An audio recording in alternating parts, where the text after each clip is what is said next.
नमस्कार बच्चों, मेरा नाम है राहुल और आप देख रहे हैं मैं सीबीएसई क्लास। तो जो तबीयत है वो पहले से अच्छी हो चुकी है। जो आज की वर्कशीट आई है काफी इजी है। कार्यपत्रक है 55/19/11/2020, विषय सामाजिक विज्ञान इतिहास पाठ 1। ठीक है, आपकी फ्रांसीसी क्रांति का मानचित्र भरना है। काफी सिंपल मानचित्र, और याद रखिएगा ये मानचित्र हर एक बच्चे के लिए काफी इंपॉर्टेंट होती है, क्योंकि आप इसमें एक भी नंबर कटने लायक नहीं होते। एकदम फुल मार्क्स मिलते हैं। लॉन्ग आंसर लिखेंगे, हो सकता है उसमें आपके नंबर कटेंगे, लेकिन इसमें नहीं कटते। मैं आपको तो यहाँ पे 4 चीज ही भरनी है आपके फ्रांस की राजनीति रेखा मानचित्र पर निम्न स्थलों को पहचान कर लिखिए।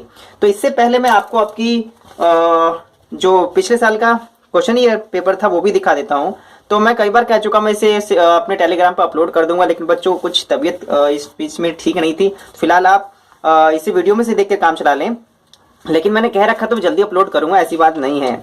ठीक है, तो थोड़ा सा है, तबीयत ठीक होते ही मैं जल्दी से अपलोड कर दूंगा इसे मैं। मानचित्र आधारित प्रश्न। ठीक है, देखो मानचित्र आधारित प्रश्न विश्व में के कहने का मतलब ये पिछले साल और हर साल पेपर में आता है। बच्चे पता नहीं क्यों छोड़ के आ जाते हैं। इसे बहुत ही सिंपल है आपका।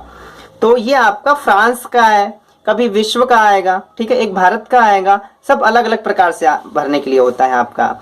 विश्व में दिए गए रेखा चित्र मानचित्र स्थान ए स्थान बी चिन्हित किए गए हैं तथा उन्हें पहचान कर उनके नाम उनके सामने खींची रेखाओं पर लिखिए। आपके पास जो मानचित्र मिलता है, फिलहाल इसमें से मानचित्र फाड़ के निकाल लिया गया है। यहाँ पे इंग्लैंड एक धोरी शक्ति, ठीक है, धोरी राष्ट्र याद है ना एक।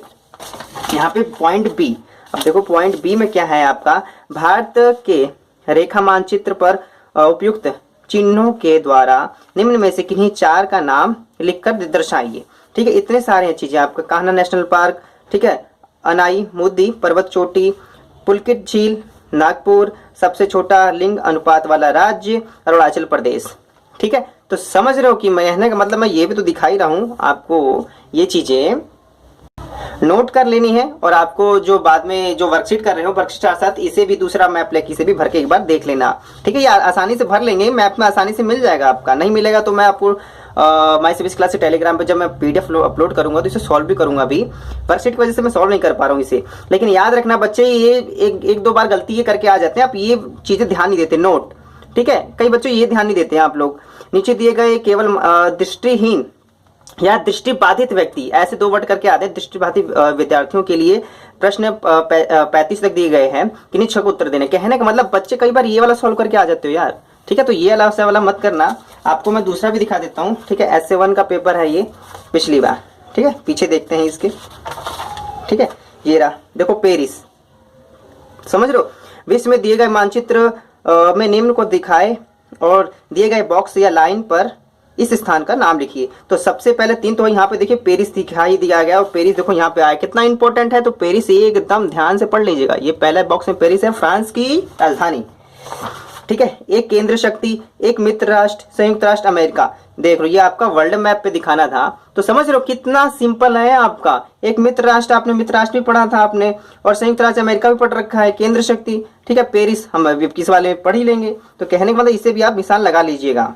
ठीक है, ये ए सेक्शन हो गया। सेक्शन बी होता है, ये 3 नंबर का था आपका, इसमें बट के आता है 3 नंबर पे। ये है भारत में दिए गए रेखा मानचित्र में निम्न भारत का ये कर्क रेखा, अरावली पर्वतमाला, छोटा नागपुर पठार, ठीक है, कोंकण तट। और आपको पता है ना, जब हम वो वर्कशीट कराए थे, वर्कशीट याद नहीं आ रही मेरे को, लेकिन मैं आपको दिखा देता। मैंने उसमें भी ये पेपर दिखा दिया था। कोंकण तट याद कर लेना, वो जरूर आता है हर बार। और ये देखो ये, और ये बच्चे हर बार मैं कह रहा हूँ नोट करना पेपर में। कई बच्चे मैंने देख रखे, समझाता हूं मैं, लेकिन फिर भी वो ये वाला पता नहीं वो लिख के आ जाते हैं। केवल दृष्टिबाधित के लिए होता है ये वाला। ठीक है, जर्मन की राजधानी कहाँ है, ये सब याद कर सकते हैं, लेकिन आपको पेपर में करना नहीं होता। लेकिन बच्चे करके आते हैं गलत सलत, उनको पता नहीं होता पेपर में। तो आपको दिखा रहा हूँ, ये गलती मत करना। अब देखो इस बच्चे ने पेपर यहाँ से निकाल रखा है मैप। तो चलिए इसे हम जल्दी से भर लेते हैं। मैं इसको इस वजह से दिखा रहा था, आपके सब इंपॉर्टेंट है। पेरिस देखो आपको पिछले ईयर के पेपर में भी आया था, 7 में, तो आपकी बार भी आ गया है। तो फ्रांस के राजनीति रेखा मानचित्र पर निम्न स्थानों का पहचान कर लिखिए। जो पेरिस है, जो आपका ए में आएगा, यहाँ पे पेरिस भर देना आपको। और इसको प्रिंट आउट निकलवाना पड़ेगा आपकी बार आपको, नहीं तो फ्रांस का अगर आप मैप मिलेगा वो निकलवाना पड़ेगा, नहीं तो आपको पेरिस लिखना पड़ेगा यहाँ पे, पेरिस। ठीक है, और बी पे क्या है आपका, नानतेस। ठीक है, काफी सिंपल है, ज्यादा मुश्किल नहीं है आपका। सी पर आपको बोर्ड दो, ये आपका एक बंदरगाह है आपका। ठीक है। आपका डी नंबर पे क्या है, मार्शल्स।